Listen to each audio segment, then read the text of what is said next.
J'ai tué mon grand-père d'un coup de couteau dans le ventre, sous la pluie battante de Montmartre, et pourtant, en cet instant précis où le sang se mêlait aux flaques sales de la rue, je n'ai ressenti qu'une étrange sérénité. Ce n'était pas de la haine pure, non, mais une libération froide, comme si j'ouvrais enfin une porte rouillée que j'avais forcé à ignorer pendant des années. Et le pire, le plus scandaleux, c'est que personne ne m'a cru quand j'ai juré que c'était lui qui m'avait forcé la main. Lui, l'homme que j'avais pardonné, l'inconnu qui m'avait tout pris, et qui s'avérait être le sang de mon sang. Paris, cette ville de lumière factice et de ruelles étroites comme des veines bouchées, m'avait toujours paru un piège élégant.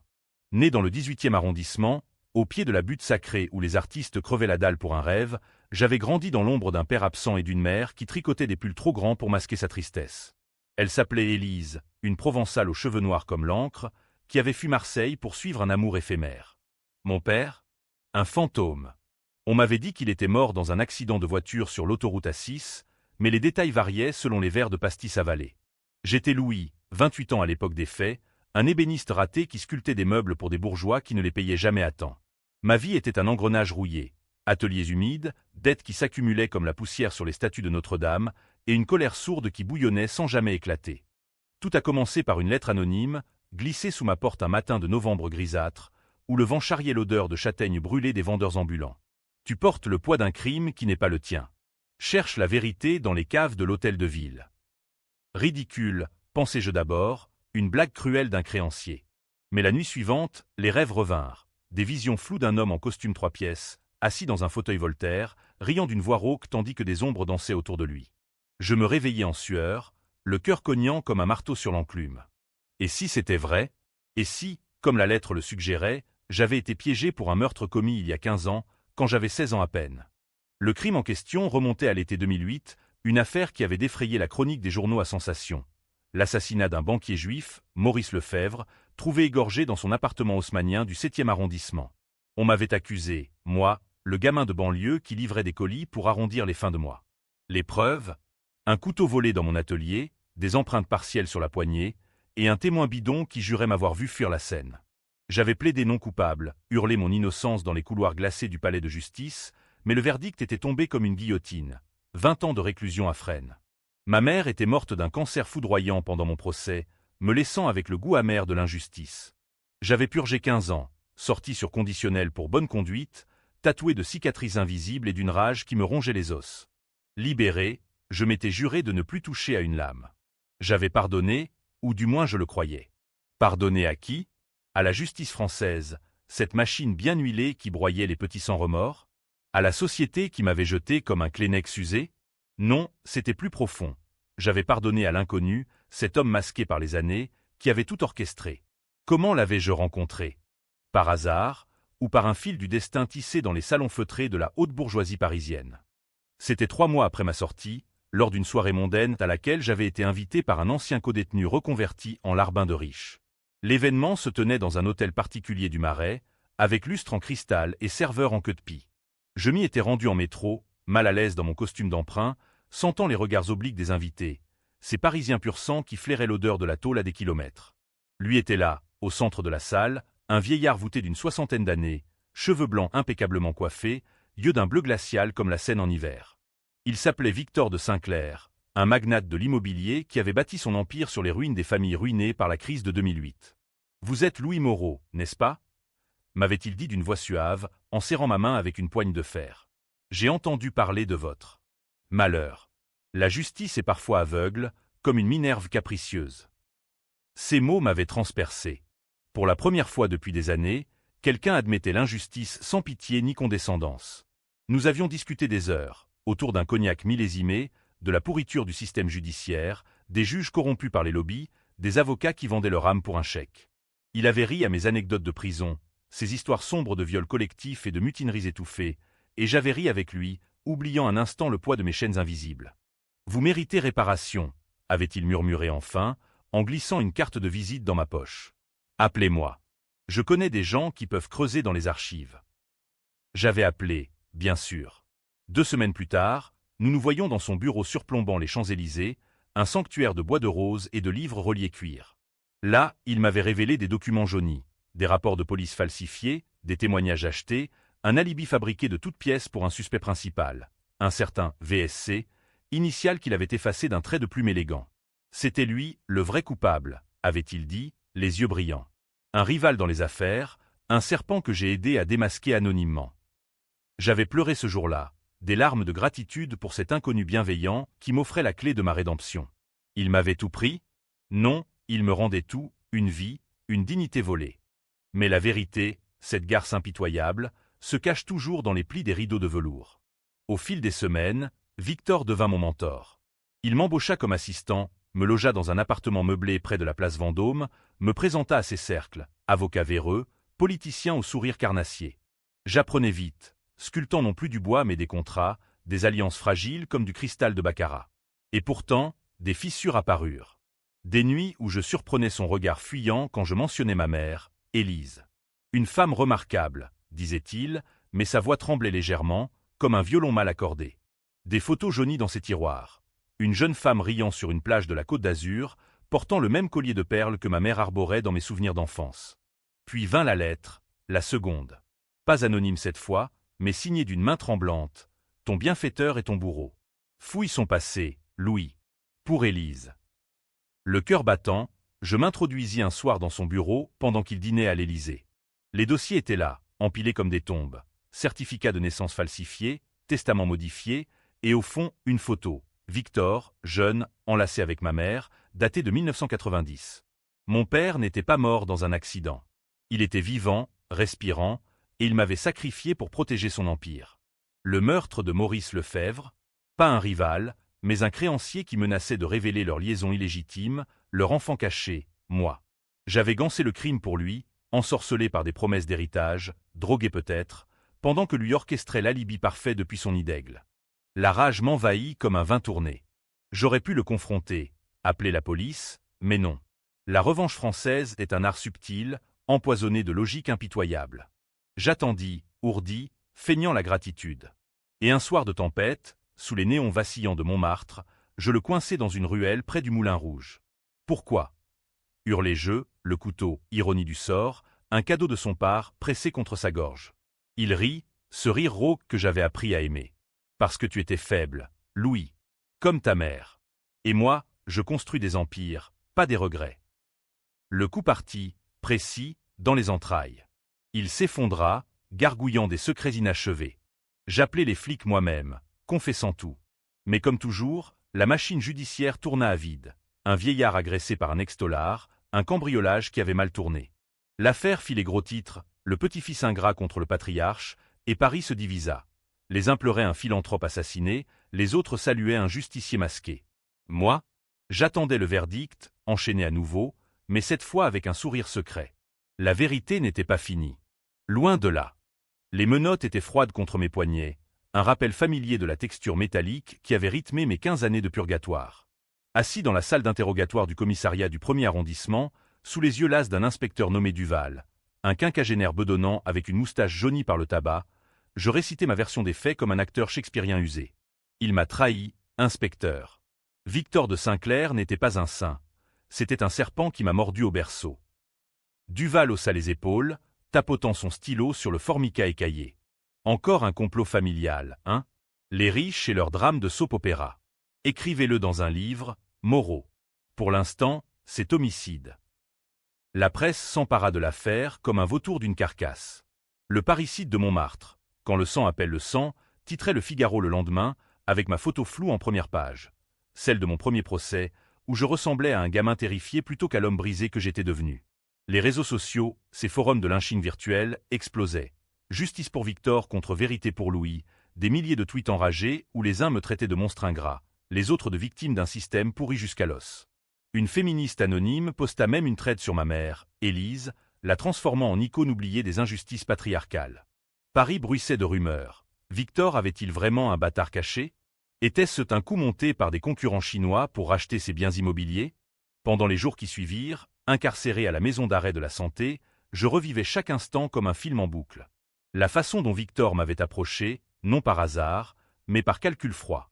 Après ma libération conditionnelle, il avait suivi mes pas depuis les couloirs de Fresnes, payant des indices pour me pister. Pourquoi? Pour tester ma loyauté, pour me remodeler en marionnette. Il m'avait tout pris la première fois, ma jeunesse, ma liberté, et maintenant, il voulait mon âme. Mais j'avais pardonné trop vite, aveuglé par la gratitude d'un homme affamé. La découverte de ces lettres, cachées dans un coffre-fort de sa banque à Bastille. Des missives d'Élise, déchirantes, où elle le suppliait de reconnaître son fils. « Victor, Louis est ton sang. Ne le laisse pas payer pour nos péchés. » Et lui, répondant d'une plume acérée, « Le sang dilue l'héritage. Il restera dans l'ombre. » Les avocats de la famille de Sinclair étaient des requins en costume Armani, menés par Meux. Laurent Deschamps, un ancien procureur recyclé en défenseur des ultra-riches. Ils dépeignirent Victor comme un pilier de la société, mécène du Louvre, donateur au Resto du Cœur, veuf éploré d'une comtesse autrichienne. Moi, un repris de justice rancunier, motivé par l'avidité. Monsieur Moreau a été libéré prématurément, argua Deschamps lors de l'audience préliminaire au tribunal de Paris, sa voix résonnant dans la salle gothique comme un glas. Il a vu en M de Sinclair une proie facile, un moyen de s'enrichir sur le dos d'un bienfaiteur. La juge, une femme sévère nommée Fournier, aux lunettes en écaille et au chignon impeccable, hocha la tête avec cet air de scepticisme typiquement français. Celui qui dit « Je sais que vous mentez, mais prouvez-le ». Pourtant, des fissures apparurent dans leur armure. Une journaliste d'investigation, Camille Rossi, du Canard enchaîné, fouilla les archives et publia un article incendiaire. « Les secrets de Sinclair, un empire bâti sur un mensonge filial ». Elle révéla des transferts bancaires suspects vers des comptes offshore, des testaments modifiés in extremis, et surtout, un ADN non sollicité, un échantillon de cheveux trouvé dans l'appartement de ma mère, matching 99,9% avec celui de Victor, prélevé lors de son autopsie post-mortem. Le scandale éclata comme une bulle de champagne éventée. Les actionnaires de son groupe immobilier paniquèrent, vendant des parts à vil prix. Les politiciens qui l'avaient courtisé à Matignon se distancèrent avec des communiqués laconiques. Et moi, dans ma cellule au mur suintant, je sentais le vent tourner. Mais Victor n'était pas mort pour rien. Dans son agonie, il avait murmuré un secret final, un poison lent qui me rongeait, le vrai coupable. Ce n'est pas moi seul. Cherche ta sœur, Louis. Elle sait. Une sœur? Élise n'avait jamais mentionné d'autre enfant. Était-ce un mensonge de dernière heure, ou la clé d'un labyrinthe plus profond? Mes nuits devinrent des veillées hantées, où je revoyais le visage de ma mère, ses yeux verts implorant le pardon. J'avais gancé sa trahison, elle qui avait caché l'identité de mon père pour protéger son honneur provençal. Et maintenant, ce fantôme de sœur, une ombre mouvante, peut-être complice, peut-être victime. La préparation du procès devint un ballet macabre. Mon avocat commis d'office, un jeune idéaliste nommé Théo Garnier, creusa comme un archéologue dans les décombres. Nous découvrîmes des enregistrements audio, volés à l'insu de Victor par un majordome repentant, des conversations où il admettait avoir payé le vrai tueur de Lefebvre, un mercenaire serbe nommé Dragan, pour éliminer la menace. Le gamin paiera, riait-il dans un enregistrement granuleux. C'est la loi du silence, la vraie noblesse française. Théo jubila. Ça renverse tout, Louis. Preuve d'innocence pour le premier crime et légitime défense pour le second. Mais je savais que ce n'était pas si simple. La revanche n'est pas une ligne droite. C'est un tango avec le diable, où chaque pas peut vous mener à l'abîme. Au fil des semaines, des lettres anonymes affluèrent à la prison. Des admirateurs me traitant de héros anti-système, des haineux me maudissant comme un Oedipe maudit.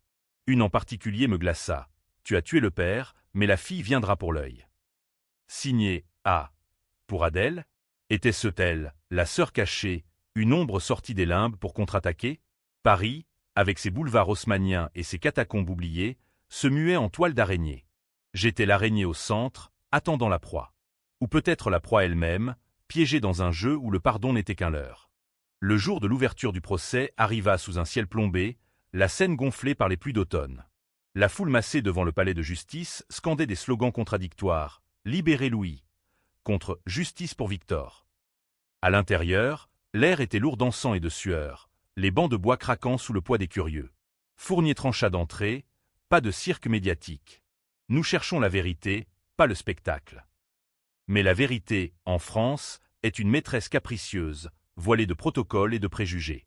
Théo attaqua fort, projetant les enregistrements sur un écran géant. La voix de Victor emplit la salle. Le gosse est parfait.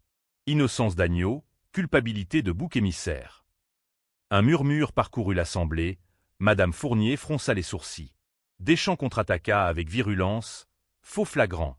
Monsieur de Sinclair était un homme brisé par la dépression, imaginant des complots paranoïaques.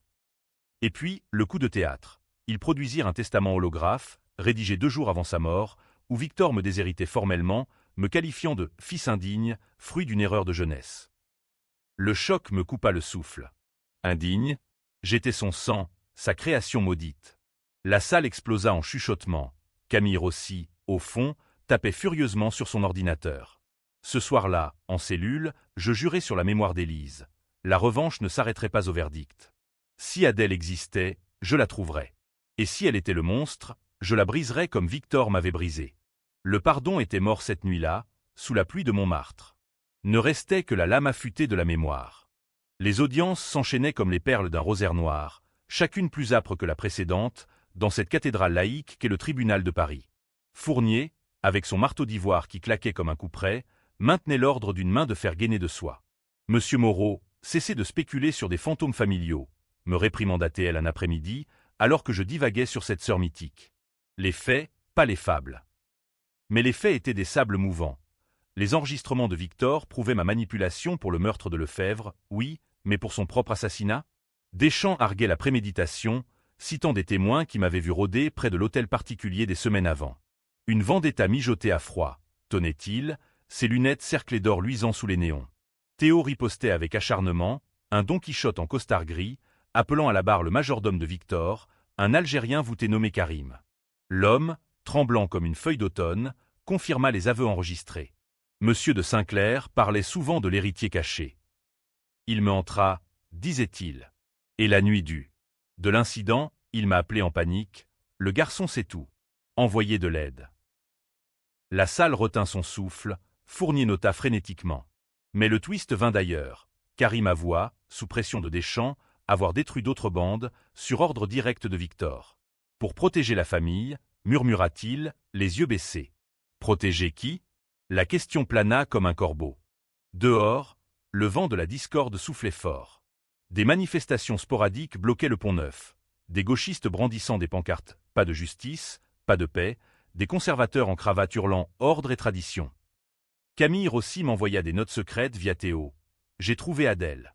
Pas une sœur de sang, mais une fille adoptive de Victor, élevée dans le secret. Elle dirige maintenant le groupe Sinclair. Et elle te hait. Adèle de Sinclair, 32 ans, une beauté glaciale aux cheveux platines et aux yeux d'acier, mannequin reconverti en femme d'affaires impitoyable. Son portrait ornait Vogue Paris, l'héritière qui défie les crises. Mais sous la surface, une louve protégeant son troupeau. Je la vis pour la première fois lors d'une audience fermée, où elle témoigna comme partie civile. Élégante en tailleur Chanel noir, elle s'assit avec la grâce d'une duchesse exilée. Mon père était un homme généreux, brisé par la trahison, déclara-t-elle d'une voix de velours teintée d'accent anglais, éducation à Oxford, sans doute. Louis Moreau l'a approchée sous de faux prétextes, feignant la gratitude pour mieux frapper. Ses yeux croisèrent les miens. Pas de taine brute, mais un calcul froid, comme si elle évaluait une pièce sur un échiquier. Était-ce elle, la fille dont Victor avait parlé? Adoptée pour masquer ses infidélités, ou un pion dans son jeu de dupe? Théo murmura à mon oreille, elle a effacé des fichiers chez le notaire. L'héritage est en jeu, Louis. Des millions. La nuit, en cellule, les murs suintants me renvoyaient des échos de l'enfance. Je revoyais Élise, chantant des berceuses occitanes dans notre HLM de Clichy, ignorant que son amant était un tycoon qui la fuyait comme la peste. Victor l'avait aimée, oui, mais comme un trophée d'été, passion charnelle, puis abandon. Elle avait porté seule le poids de la grossesse, refusant son aide par fierté méditerranéenne. Mieux vaut un fils pauvre qu'un bâtard doré, m'avait-elle confié un jour, les larmes aux yeux. Et moi, idiot, j'avais cru à l'accident paternel, à cette fable pieuse qui masquait l'abjection. Le procès bifurqua vers l'abîme lors de la 15e audience. Deschamps, sentant le vent tourner, lâcha une bombe, un journal intime de Victor, authentifié par expertise graphologique, où il confessait non seulement le coup monté contre moi pour Lefebvre, mais aussi une liaison avec Élise, ma faiblesse, mon fils maudit. La salle explosa. Fournier suspendit la séance, frappant son marteau jusqu'à ce que le bois craque. « Scandale !» hurla un journaliste de Libération. Adèle, pâle comme un spectre, quitta la barre en titubant, soutenue par un assistant. Plus tard, Théo m'apporta la suite. Le journal accusait Adèle elle-même d'avoir su pour moi et de l'avoir poussée à m'éliminer. La belle-fille jalouse, ricana Théo. Elle voulait l'empire entier, sans ombre fraternelle. La révélation me frappa comme un coup de boutoir. Pas une sœur, mais une rivale adoptive, forgée dans le moule du mensonge. Victor l'avait élevée comme une princesse, lui léguant les rênes, mais au fond, elle savait et haïssait l'existence de l'autre enfant, le bâtard provençal. Ses lancements face caméra devinrent des piques voilées. Mon père méritait la paix, pas le couteau d'un inconnu. Inconnu, nous partagions un monstre paternel. La presse se déchaîna. Inceste capitalistique, la famille Sinclair au bord du gouffre. Les actionnaires fuirent. Le groupe vacilla, action en chute libre à la Bourse de Paris. Pourtant, Adèle contre-attaqua avec une finesse britannique. Elle offrit une transaction. Abandon des poursuites contre un silence éternel sur l'héritage. Prends 1 million et disparaît, me fit-elle dire par un émissaire anonyme. Ou je te enterre avec Victor. C'était tentant, l'argent pour recommencer, loin de cette ville qui m'engloutissait. Mais le pardon était un luxe que je ne pouvais plus me payer. Non, la revanche exigeait du sang, ou du moins sa couleur, l'encre des aveux publics. Théo organisa une rencontre clandestine dans un café enfumé de Belleville, quartier des exilés où les ombres avalent les secrets. Adèle arriva incognito, foulard Hermès masquant ses traits. « Tu ressembles à lui, dit-elle en s'asseyant, commandant un café noir sans sucre. À Victor jeune.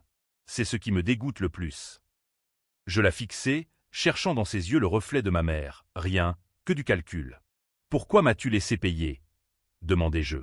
Elle sourit, un rictus de Mona Lisa empoisonné. « Parce que tu étais jetable.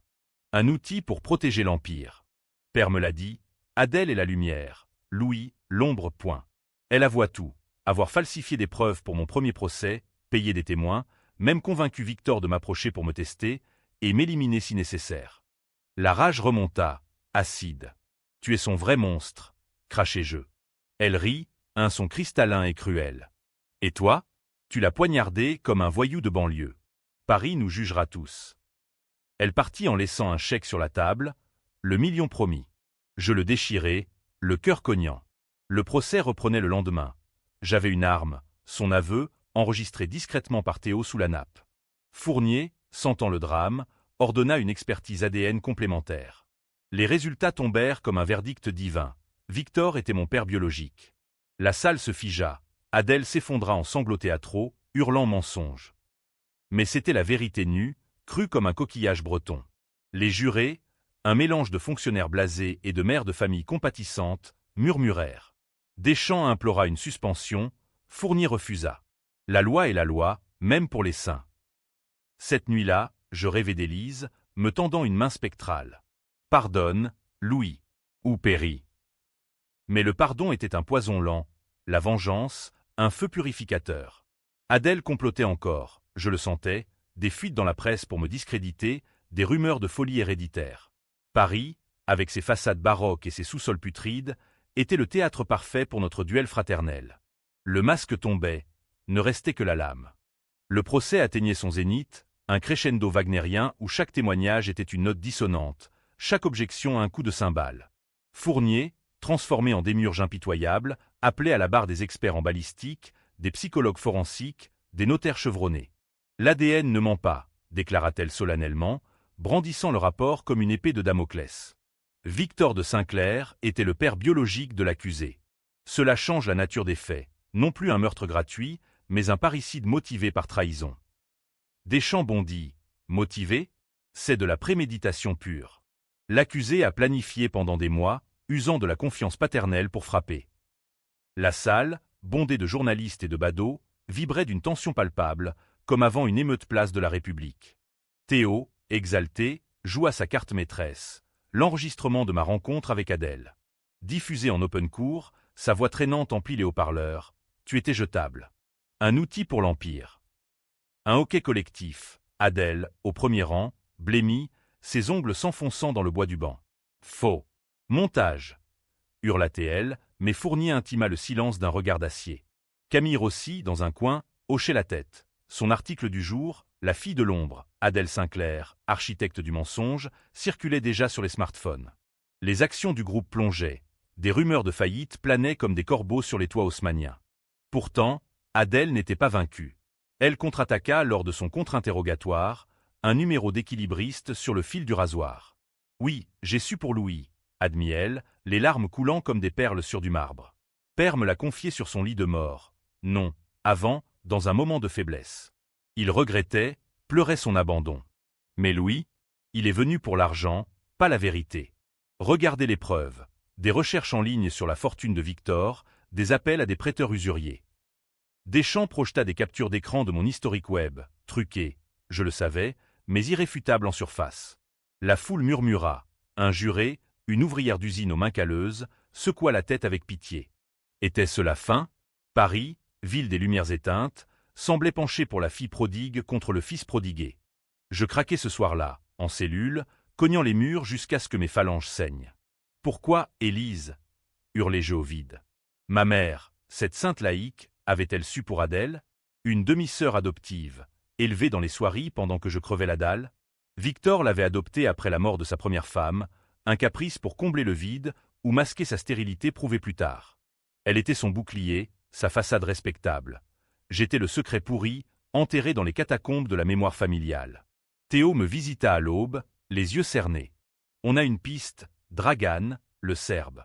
Il est en France, incarcéré à Fleury-Mérogis pour trafic d'armes. Témoignage oculaire possible. Obtenir son transfert fut un miracle bureaucratique, grève des avocats, appel au ministère de la Justice. Dragan arriva enfin, un colosse tatoué de motifs orthodoxes, menotté comme un gladiateur. Son français était haché, teinté d'accent balkanique. Oui, Sinclair m'a payé. 50 000 € pour Lefebvre. Le gamin? Innocence. Ils l'ont drogué, mis le couteau dans sa main endormie. La salle explosa. Fournier suspendit pour délibérer. Deschamps hurla aux témoins mercenaires, mais le mal était fait. Les jurés, visages fermés comme des portes de confessionnal, pesaient le pour et le contre. Libération ou damnation? Dehors, le chaos régnait. Des émeutes sporadiques éclataient aux halles. Black Bloc contre force de l'ordre, gaz lacrymogène flottant comme un brouillard baudelairien. Adèle disparut des radars publics, terrée dans sa tour d'ivoire de la Défense, mais ses sbires pullulaient. Détective privé fouillant mon passé, fuite sur mes fréquentations douteuses en prison. Une nuit, un gardien glissa une note, Adèle offre 2 millions maintenant. Et l'immunité pour Dragan. Tentation satanique. J'imaginais l'argent, un billet pour Marseille, une vie anonyme au bord de la mer, loin des fantômes. Mais non. La revanche française est cartésienne, impitoyable, cogito ergo vango. Le délibéré dura 3 jours, un purgatoire suspendu où Paris retenait son souffle. Théo et moi priâmes à notre façon. Lui avec des cafés serrés, moi avec des souvenirs d'Élise tricotant sous la lumière jaunâtre de notre salon. Si je perds, lui dis-je, promets-moi de traquer Adèle. Publie tout. Il hocha la tête, grave comme un prêtre. Le verdict tomba un matin de brume, la Seine coulant paresseuse sous les ponts. Fournier, voix monocorde, non coupable d'homicide volontaire. Légitime défense, compte tenu des manipulations avérées. Un cri de joie de Théo, des huées de la partie civile. Adèle, revenue pour l'occasion, me foudroya du regard. Promesse de vendetta. Libéré sous caution, ironie, payé par les avances sur article de Camille, je sortis dans un tourbillon de flash. La foule se scinda, embrassa des soutiens, cracha des haineux. Meurtrier, hurla une vieille en deuil, probablement une parente de Victor. Je marchai vers le métro, l'air libre comme un vin nouveau. Mais la paix? Illusoire. Adèle m'attendait dans l'ombre, son empire en ruine mais son esprit intact. Cette nuit, je fouillai les catacombes, littéralement, descendant par une entrée secrète près de d'Enfer-Rochereau, guidé par un indique de Karim. Là, dans les ossuaires poussiéreux, je trouvai le coffre. Document sur Adèle, pas adoptif pur, mais lié par un secret plus sombre. Victor l'avait eu d'une maîtresse, mais soupçonnait une paternité douteuse. Le mien? Confirmé. Mais le sien? Un doute empoisonné. Le feu de la revanche crépita. J'envoyai les copies à Rossi. Publié. Brûlez-la. Le lendemain, Le Monde titrait « Le dernier secret de Sinclair, une imposture dynastique ». Adèle riposta par une conférence de presse larmoyante, calomnie d'un parricide. Je combattrai pour l'honneur familial. Mais le poison coulait, enquête fiscale, plainte pour fraude. Paris, amphithéâtre des âmes damnées, choisissait ses camps. Certains me voyaient comme un justicier, d'autres comme un destructeur. Et moi, j'errais les rues, un fantôme vengeur, attendant le coup final. La tension culmina lors d'une réception mondaine que j'infiltrai, un gala pour la restauration du Panthéon, ironie suprême. Adèle y régnait, robe rouge sang, toast à la mémoire de Victor. Je m'approchai, verre en main. Frangine, murmurai-je. Elle se raidit. Tu as gagné la bataille, Louis. Mais la guerre, elle est en moi. Son souffle était mentholé, son regard un poignard. Père m'a tout appris, survivre, même au prix du sang. Nous dansâmes un valse forcé, sous les lustres, murmurant des menaces voilées. Je sais pour ta mère biologique, dis-je. Une call girl de Pigalle, pas une comtesse. Elle pâlit. Et alors? Tu restes le bâtard. Le lendemain, une bombe. Adèle annonça son suicide. Faux, bien sûr, une mise en scène pour me piéger. Un mot, Louis m'a poussé au désespoir. La police débarqua. Je fus arrêté pour extorsion. Le cycle recommençait, mais cette fois, j'avais des alliés. Théo, Rossi, même Dragan libéré comme témoin clé. Le vrai climax approchait, dans les sous-sols de la capitale, où les os des ancêtres murmuraient des vérités oubliées. Le piège d'Adèle se referma comme une mâchoire d'acier, mais Paris, cette putain capricieuse, avait ses propres tours. Arrêté au petit matin dans mon garni de la Goutte d'Or, entouré de flics en gilet pare-balles, je ris au nez de l'inspecteur Duval. Encore vous? Le destin est un farceur de boulevard. Emmené menottes au poignet vers le commissariat, je sentis le nœud coulant se resserrer. Son suicide était un chef-d'œuvre. Une lettre manuscrite, graphologie confirmée, des pilules Sanlon sur le marbre de sa salle de bain, et un appel anonyme la nuit précédente. Ma voix trafiquée, menaçant « Finis le job ou je te détruis ». Deschamps, rayonnant comme un diable de Tasmanie, brief à la presse. Nouvelle preuve contre le manipulateur Moreau. La justice triomphe. Le monde bascula à nouveau dans le cirque médiatique.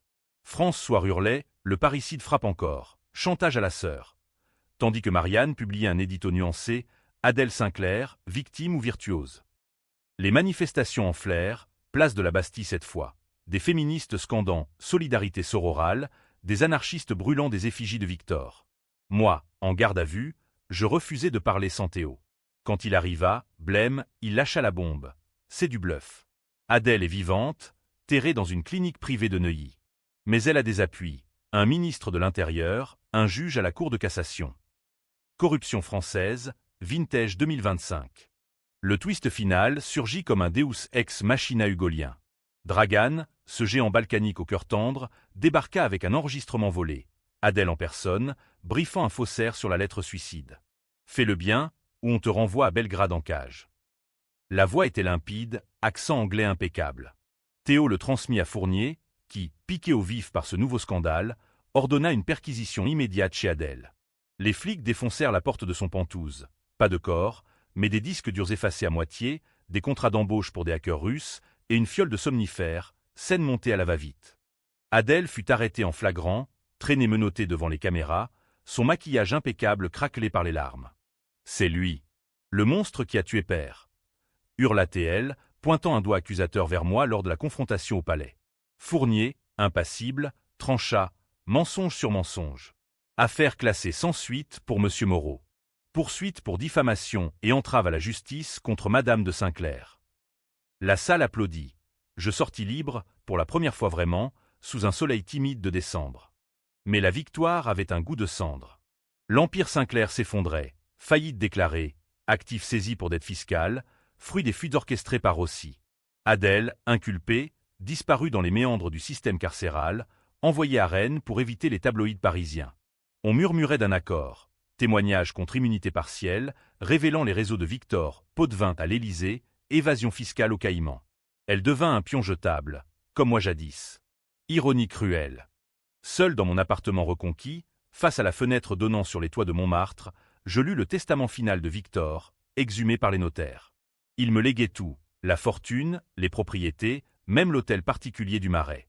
À mon fils, pour qu'il forge son propre empire. Ou le brûle. Un choix, renaître phénix ou périr en flammes. Paris m'offrait ses bras, invitation à des dîners en ville, interview où l'on me peignait en anti-héros romantique.